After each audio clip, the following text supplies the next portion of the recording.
आज हम आपको रूबरू कराने जा रहे हैं एक ऐसे शख्स से जो उन लोगों के बारे में सोचते हैं जिनके बारे में कोई आम इंसान नहीं सोचता। जी हाँ, जहाँ आज के दौर में लोगों को खुद से फुर्सत ही नहीं मिलती, वहीं ये सबके हितों के बारे में सोचते रहते हैं। हम बात कर रहे हैं सन्निर्माण कर्मकार मंडल की, जो ऐसे मजदूरों की बात करता है जो विभाग में रजिस्टर्ड है और लगातार लोगों को विभाग में रजिस्टर्ड होने को प्रेरित भी करता है। तो आज हम विभाग में लगातार एक्टिविटीज को लेकर संबंधित कामों के बारे में जानेंगे। नमस्कार, मैं अदिति जायसवाल, स्वागत है आपका TCP 24 न्यूज़ में।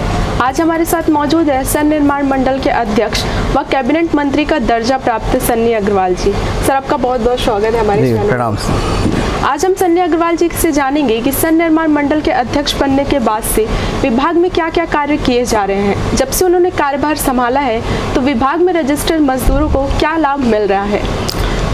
तो इससे पहले हम सन्नी अग्रवाल जी को बहुत बहुत बधाई देना चाहेंगे, क्योंकि अभी हाल ही में उन्हें कैबिनेट मंत्री का दर्जा प्राप्त हुआ है। तो सर, TCP 24 न्यूज़ की पूरी टीम की तरफ से आपको ढेर सारी शुभकामनाएं। धन्यवाद जी।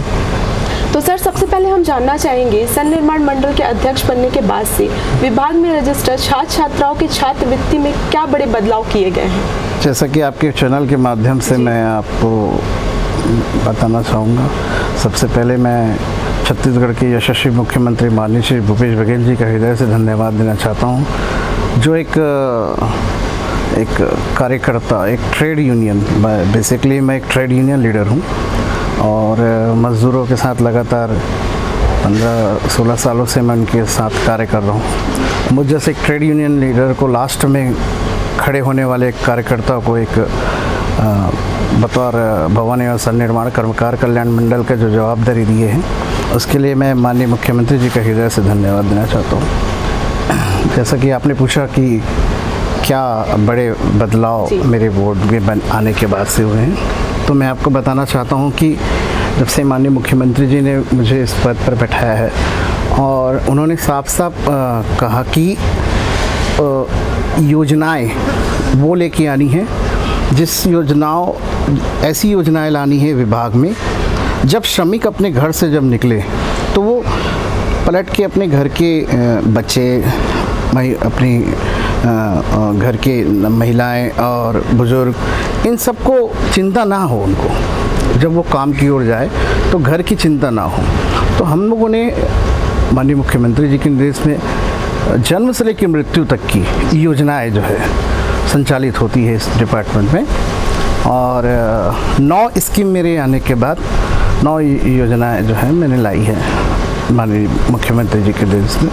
जैसे कि हम लोगों ने माननीय मुख्यमंत्री जी का एक महिलाओं को सशक्तिकरण करने के लिए नौनी सशक्तिकरण योजना लाई, और मिनी माता महतारी जतन योजना, पूर्व में 5,000 रुपये दिया जाता था पार्ट में, अब मिनी माता महतारी जतन योजना में एक मुश्त 20,000 रुपये दिया जाता है। नौनी सशक्तिकरण में प्रथम 2 श्रमिक की 2 पुत्रियों को 20,000 रुपये दिया जाता है। यानी कि ऐसी योजनाएं जिसमें हमारे श्रमिक की जो बेटियां हैं वो अपने एजुकेशन के लिए भी उस पैसे का इस्तेमाल कर सकती हैं, अपने व्यवसाय के लिए, कुछ व्यवसाय गांव क्षेत्रों में अपने क्षेत्रों में कुछ छोटा व्यवसाय भी चालू कर सकती हैं, और या फिर विवाह से संबंधित वो खर्च कर सकती हैं। उसी प्रकार से जब हमारी श्रमिक जो बहनें हैं, माताएं हैं, वो जब प्रेग्नेंट होती हैं तो उनकी डिलीवरी के बाद जो है एक मुश्त 20,000 रुपये की राशि गवर्नमेंट द्वारा दिया जाता है। अभी हाल ही में पाटन में हम लोगों ने एक योजना की माननीय मुख्यमंत्री जी के द्वारा एक शुरुआत की है। उसमें जो श्रमिक जो 59 साल के हो जाते हैं, वो कुछ कार्य नहीं कर पाते, तो उनको एक मुश्त 10,000 रुपये दिया जाता है। उसी प्रकार से आपने शिक्षा के बारे में बात की, तो नौनिहाल छात्रवृत्ति योजना है। हम क्लास पहली से लेके स्नातक तक, यानी कि हम महिलाओं बच्चियों को देते हैं 1,500 रुपये और लड़कों को 1,000 रुपये, ये पहली क्लास के। उसी प्रकार से उस राशि में क्लास बाई क्लास उसमें बढ़ोतरी है, यानी कि 1,500 से लेकर हम 1 लाख तक की राशि एजुकेशन के लिए भी हम जो है बच्चों को देते हैं, श्रमिकों के बच्चों को। हमने कल बोर्ड की बैठक में एक और हम सभी बोर्ड के मेंबर्स ने डिसाइड किया है, कल ही फैसला लिया। माननीय मुख्यमंत्री जी ने एक चीज़ कही थी कि उनको पुस्तक और एजुकेशन के लिए, वैसे तो हमें हमारी सरकार निःशुल्क देती है, लेकिन उनको जितना ज़्यादा से ज़्यादा राशि जो है हम दे सके श्रमिकों को, क्योंकि श्रमिक एक ऐसा वर्ग होता है जो दिन रात मेहनत करके जो है ना जो कमाता है, उसके भी हम उसे हम ऐसा एक राशि देना चाहते हैं, ऐसी मदद सरकार करना चाहती है जिसको उसको परिवार चलाने में किसी प्रकार की असुविधा ना हो। इस कारण हम लोगों ने उसके स्कूल के बच्चों को पुस्तक और अपने ड्रेसेस के लिए राशि उसमें 1000 रुपये की बढ़ोतरी कर रहे हैं।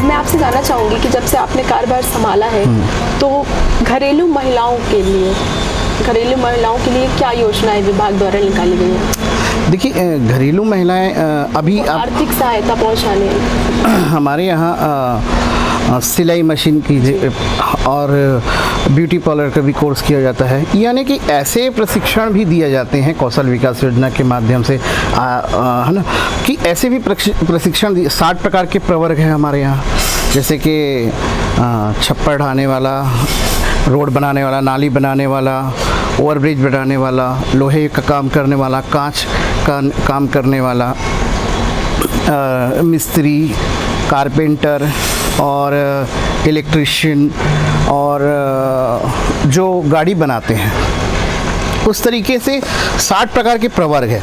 उनसे संबंधित जो हमारी जो महिलाएं हैं, जो महिलाएं श्रमिक हैं, उनको माननीय मुख्यमंत्री जी ने एक माननीय मुख्यमंत्री जी का एक सपना है कि श्रमिक ना रहे, वो व्यवसाय की ओर भी अग्रसर हो। तो माननीय मुख्यमंत्री जी ने 1 लाख रुपए सब्सिडी दी है ई रिक्शा में। ई रिक्शा जो 1,60,000 का ई रिक्शा आता है, उसमें भूपेश बघेल जी की जो सरकार है वो 1 लाख रुपए दी है। 50-60 हज़ार रुपये वो तो इजी, जो हमारे डिपार्टमेंट में जो हमने जो चिन्हित बैंक कर दिए हैं वो इजी वे में उनका फाइनेंस भी कर देते हैं। तो श्रमिक ना रहे, वो व्यवसाय की ओर अग्रसर हो। उसी प्रकार से जो हमारी महिलाएं हैं, हम ई रिक्शा जो है ज़्यादा पूरी महिलाओं के लिए है ये स्कीम। उसके बाद हम सिलाई मशीन करवाते हैं, ब्यूटी पार्लर का भी कोर्स कराते हैं, और जो कौशल विकास योजना के माध्यम से अनेक इस प्रकार से महिलाओं से संबंधित जो कार्य होते हैं उनको रोजी भी देते हैं और ट्रेनिंग भी देते हैं। ट्रेनिंग के बाद प्रमाण पत्र भी देते हैं, और जो सामग्री उनको जो कार्य करने के लिए रहते हैं, जैसे कि सिलाई मशीन, ब्यूटी इक्विपमेंट्स और भी ऐसे अन्य एसेसरीज जो उनको ज़रूरत है व्यवसाय के काम करने के लिए, उस तरीके का इक्विपमेंट्स उनको प्रोवाइड कराने के बाद उनको सशक्तिकरण की ओर। राज्य की पहली सांसद मिनी माता के नाम पे विभाग में क्या क्या कार्य किए जा रहे हैं? अभी हाल ही में जो कि भगनी प्रस्तुति योजना के नाम से जो योजनाएं चलती थी, जिसमें पूर्व की सरकार 5,000 रुपये पार्ट में देती थी, उसमें भ्रष्टाचार ज़्यादा शिकार था। आए दिन शिकायतें आती थी बोर्ड में, आए दिन सभी जिलों से शिकायतें आ रही थी। उसमें माननीय मुख्यमंत्री जी ने एक मुफ्त राशि 20,000 रुपये दी, और राज्य की हमारी पहली महिला सांसद मिनी माता जी के नाम से मिनी माता महतारी जतन योजना जी, इस योजना की शुरुआत की है। आने वाले समय में और भी योजनाएं हम जो चालू करेंगे तो हम उनके नाम से एक और भी योजना लाएंगे। तो इस योजना के अंतर्गत क्या क्या कार्य किए? इस योजना के अंतर्गत में जो हमारी महिला श्रमिक होती हैं, जो डिलीवरी के बाद, बच्चे के डिलीवरी के बाद उनको एक मुफ्त 20,000 रुपये दिया जाता है। पूर्व में जैसे मैंने बताया कि 5,000 रुपये दिया जाता है, उसमें 15,000 रुपये बढ़ा दिया गया। तो अभी बस उनके नाम पे एक ही योजना है, फिर आगे आप और? हाँ, और भी। तो कब तक आ जाएगी और योजनाएं, ऐसा कुछ? अब हम स्कीम तो जब चलते रहते हैं, जैसे कि कल ही हम लोगों ने हाल में बोर्ड की बैठक में 2 स्कीम पे चर्चा की है। कल हम लोगों ने बोर्ड में जो हमारे जो श्रमिक के जो बच्चे हैं, अभी आपने देखा होगा कि भेंट मुलाकात में माननीय मुख्यमंत्री जी जहाँ जहाँ जाते हैं वो हमारे जो श्रमिक के जो बच्चे हैं जो नर्सिंग की पढ़ाई करते हैं, जो व्यावसायिक शिक्षा की ओर जो पढ़ाई कर रहे हैं, उनको कभी सेमेस्टर हिसाब से उनको जो है उनकी राशि वितरण करते हैं। बस्तर में देखा होगा 1,38,30,38,000 रुपये दिए। उसी प्रकार से हर स्टूडेंट को हम सेमेस्टर वाइज स्टडी के लिए देते हैं, माननीय मुख्यमंत्री जी चेक देते हैं इस विभाग के माध्यम से। उसी प्रकार से हम लोग अभी कल डिसाइड किए हैं, कल बोर्ड की बैठक में IAS IPS और MBBS की भी पढ़ाई के लिए हम जो है उनको जो गवर्नमेंट के जो शुल्क होता है कॉलेजेस के, उसके लिए जो है स्टूडेंट को, श्रमिक के बच्चों को मदद करेंगे योजना के माध्यम से। अब मैं आपसे आगे जानना चाहूँगी कि विभाग में रजिस्टर्ड जो मजदूर हैं, हाँ, उनकी कार्यकुशलता में प्रोसेस हो, इसके लिए क्या क्या योजनाएं तैयार की जा रही हैं? मैं बताना चाहूँगा कि पूर्व में जो बीजेपी की सरकार थी वो 16 पन्ने की फॉर्मेलिटी के साथ श्रमिक पंजीयन कराते थे, चार्जेस भी देते थे, मजदूर कार्ड बनाने का चार्ज भी वो लोग लेते थे। जब से माननीय मुख्यमंत्री जी भूपेश बघेल जी की सरकार आई है और में जब ये जिम्मेदारी दी, तो सबसे पहले मैं जो श्रमिक कार्ड बनने का जो फॉर्मेलिटी है उसको मैंने सुधारा। 16 पन्ने का फॉर्मेलिटी एक बहुत बड़ा फॉर्मेलिटी होता था। मैं तो बताना चाहूँगा आपके चैनल के भी माध्यम से कि कोई IAS भी जब पढ़ाई करता होगा तो इतनी फॉर्मेलिटी करके है ना अपने सीट पे नहीं बैठता होगा जितना फॉर्मेलिटी श्रमिक को करना पड़ता था एक मजदूर कार्ड बनाने के लिए। तो हमने उसको सरलीकरण किया। महज 4 फॉर्मेलिटी, उनका आधार कार्ड, फ़ोटो, मोबाइल नंबर और बैंक पासबुक, ये उनको कंपलसरी करके श्रमिक कार्ड सरलीकरण करके। और जैसा कि मैं बताना चाहूँगा कि मुख्यमंत्री जी ने साफ साफ निर्देश दिए कि श्रमिक का एक पैसा नहीं लगना चाहिए विभाग से संबंधित किसी भी स्कीम लाभ लेने में। तो हम लोगों ने निःशुल्क मुख्यमंत्री निर्माण श्रमिक निःशुल्क पंजीयन योजना चालू की, जिसमें श्रमिक पंजीयन जब करने जाए, मजदूर कार्ड बनाने जाए तो एक पैसा उसको नहीं लगना चाहिए। आपको सुने भी होंगे पहले, अभी भी चॉइस सेंटर जो निजी संस्था होती है उस पर भी लगातार मैं ये कार्यवाही कर रहा हूँ। लगभग 700 से अधिक ऐसे चॉइस सेंटर थे जो पैसे लेते थे, उन चॉइस सेंटरों को भी ब्लॉक कर दिए। कि हमारा सरकार की साफ साफ मंशा है कि श्रमिकों के साथ किसी प्रकार का वो शोषण ना हो, चाहे वो कोई भी हो, बर्दाश्त नहीं करेंगे। तो उस हिसाब से हम काम कर रहे हैं। छत्तीसगढ़ एक ऐसा राज्य है जो हमारे जो असंगठित मजदूर हैं, जो हमारे जो श्रमिक है, निर्माण श्रमिक, वो मिनिमम वेजेस के दायरे में आते हैं। कलेक्टर जो रेट तय किया गया है, एक राज्य का पहला ही एक ऐसा राज्य, देश का एक ऐसा ही राज्य छत्तीसगढ़ होगा जहाँ पे मिनिमम वेजेस जो है बराबरी प्रॉपर तरीके से मिलता है। और खासकर माननीय मुख्यमंत्री जी ने अनऑर्गेनाइज सेक्टर के जो मजदूर हैं, निर्माण श्रमिक हो गए हैं जिनको, और ये जो हमारे इंडस्ट्री वर्कर्स हो गए हैं, इन श्रमिकों पर विशेष तौर पर माननीय मुख्यमंत्री जी की नज़र रहती है और इनको किसी प्रकार का शोषण ना हो। और इस तरीके की जो बंधुआ मजदूर वाली जो समस्याएं जो पूर्व में की सरकार में लगातार आती थी, कोई यूपी ले जाता था, बिहार ले जाता था, महाराष्ट्र ले जाता था, अभी ऐसा बिल्कुल भी नहीं केसेस आ रहे हैं। और इस तरीके के केसेस ना हो करके हम लोगों ने इस पर जो है ना जो भी ठेकेदार किसी भी राज्य का हो उसके लाइसेंस निरस्त कर देते हैं, उन्हें जेल का भी प्रावधान हम लोगों ने कर दिया गया है। यानी साफ साफ एक तरीके से कानूनन अपराध है कि किसी भी राज्य के मजदूरों को बंधुआ मजदूरी करवाएं। लगातार ये पूर्व में ये इस तरीके की समस्याएं काफ़ी सुनने को आती थी।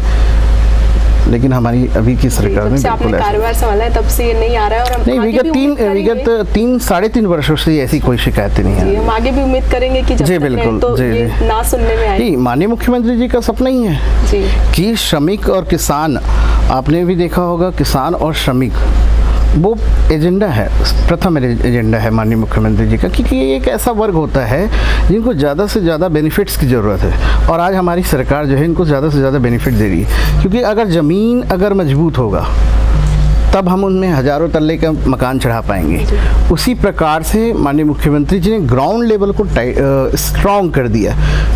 जैसे कि आप सुने भी होंगे कि कोरोना के बाद सभी राज्यों में आर्थिक मंदी से जूझ रहा जी, है, जी। छत्तीसगढ़ नहीं, जी। क्योंकि छत्तीसगढ़ इसका नहीं जूझ रहा है क्योंकि किसानों के पास पैसा है। वही किसान जो जिनके पास पैसा है वो जाके फॉर्चून दुकान में भी जाता है, ज्वेलरी शॉप में भी जाता है, इलेक्ट्रिक दुकान में भी जाता है, वही गाड़ी के व्हीकल्स के शॉप में भी जाता है। यानी कि छोटे से लेके बड़ा व्यापारी चैनलाइज्ड वो गोल्ड की शॉप में भी जाता है। यानी कि नीचे से लेके ऊपर तक वो पैसा सर्कुलेट हो रहा है। तो आर्थिक मंदी का दौर तो है ही नहीं जी हमारे राज्य में। जी, अब मैं आपसे आगे जानना चाहूँगी कि विभाग में रजिस्टर्ड लोगों को पेंशन संबंधित लाभ पहुँचाने क्या क्या स्कीम तैयार की गई है? देखिए, जो एजुकेशन का मैंने बताया कि हम लोगों ने राशि देते हैं। अभी हम बोर्ड की बैठक में हम लोगों ने तो इक्विपमेंट्स के लिए हम राशि देते हैं। हमारी और भी अदर बोर्ड है, जैसे असंगठित के माननीय मंत्री जी हमारे शिव डहरिया जी हैं, उनके खुद ही अध्यक्ष हैं। और श्रम कल्याण के जो है इंडस्ट्री वर्कर्स जो होते हैं उनके वो सफ़ी साहब है। तो हर विभाग में जो है माननीय मुख्यमंत्री जी ने सभी विभागों में जो है विभिन्न प्रकार की योजनाएं संचालित होती हैं। उन सभी योजनाओं को माननीय मुख्यमंत्री जी ने बारीकी से जांच करके और हर मजदूरों को सीधा लाभ, डायरेक्ट बेनिफिट हो, ऐसी योजनाएं लाई हैं। जैसे कि असंगठित में आपने पेंसिल वाला पूछा हो, वो असंगठित में है वो स्कीम।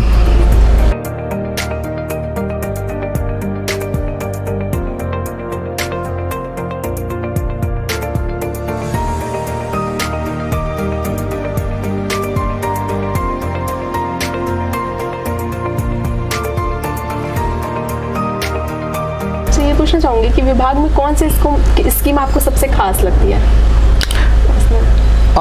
विभाग में सभी स्कीम जो है बहुत ही खास है। जैसा कि मैंने आपको बताया है कि जन्म से लेकर मृत्यु तक की योजना है। आप एक बात बताना चाहता हूँ कि पूर्व में बीजेपी की सरकार जब श्रमिक मरता था वो भी एक्सीडेंट से, तो 30,000 रुपये की राशि दी, एक छोटी राशि दी जाती थी। और ये बताइए, कोई श्रमिक जब मृत्यु होता है या कोई भी व्यक्ति मृत्यु होता है उसकी भरपाई राशि पैसा नहीं है, जी नहीं। है ना। लॉस तो बिल्कुल लॉस है। घर का कोई भी सदस्य अगर डेथ होता है तो एक घर के लिए क्षति होती है, वो लॉस होता है, उसकी भरपाई पैसा नहीं करते। लेकिन जब हमारी सरकार आई, भूपेश बघेल जी की सरकार आई, तो माननीय मुख्यमंत्री जी ने साफ साफ निर्देश दिया कि भरपाई श्रमिकों का पैसा नहीं है, लेकिन एक ऐसा राशि दिया जाए जिससे उसके परिवार वालों को जो है ज़्यादा से ज़्यादा मदद मिले, उस पैसे का कहीं इस्तेमाल कर सके। तो माननीय मुख्यमंत्री जी ने 1 लाख रुपए उसकी राशि दी है। ये एक बहुत बड़ा उनका एक ये फैसला जो दिल में लगता है कि हाँ, ये हमारे मुख्यमंत्री जी बिल्कुल लास्ट वर्ग तक के लोगों के लिए इस तरीके के लिए अच्छी सोचते हैं। जी सर, मैं आपका ज़्यादा टाइम नहीं लेना चाहूँगी। लास्ट क्वेश्चन आपसे है कि सर, निर्माण मंडल में जो लोग रजिस्टर्ड हैं उनको हमारे चैनल के माध्यम से आप क्या संदेश देना चाहेंगे? देखिए,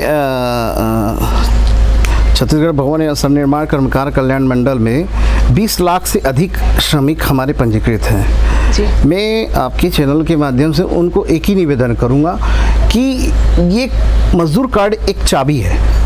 अभी 26 स्कीम जो चलती है और वो एक ऐसी स्कीम है जिसमें बुजुर्ग, महिला, बच्चे और युवा, हर वर्ग जो है उसको उस योजना का विभाग से लाभ ले सकता है। तो मैं आपके चैनल के माध्यम से एक ही निवेदन करूँगा कि ज़्यादा से ज़्यादा योजनाओं की जानकारी लें और मज़दूर कार्ड बनाएं, क्योंकि वो एक मज़दूर कार्ड एक चाबी है आपकी जीवन स्तर को सुधारने का।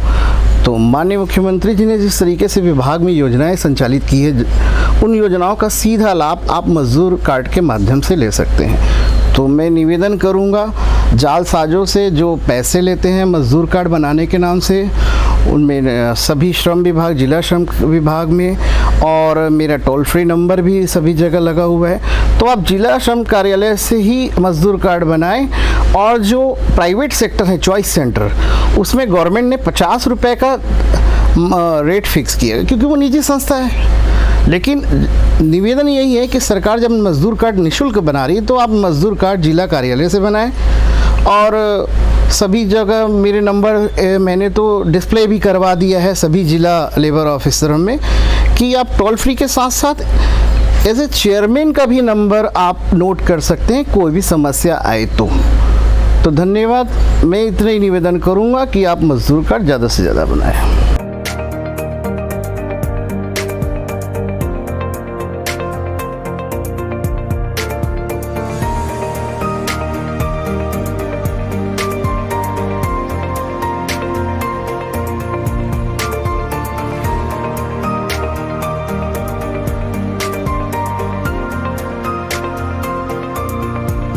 तो आज हमारे साथ मौजूद थे सन निर्माण मंडल के अध्यक्ष व कैबिनेट मंत्री का दर्जा प्राप्त सन्नी अग्रवाल जी, जिन्होंने हमें वो चीज़ें बताई जो आपने ना आज तक सुनी होंगी ना कहीं देखी होंगी। उन्होंने हमारे साथ कई जानकारी साझा की, और जैसे कि इन्होंने बताया कि ये मीडिया से काफ़ी दूर रहते हैं, फिर भी इन्होंने हमें इतना टाइम दिया। इसके लिए सर आपका बहुत बहुत धन्यवाद कि आपने हमें टाइम दिया।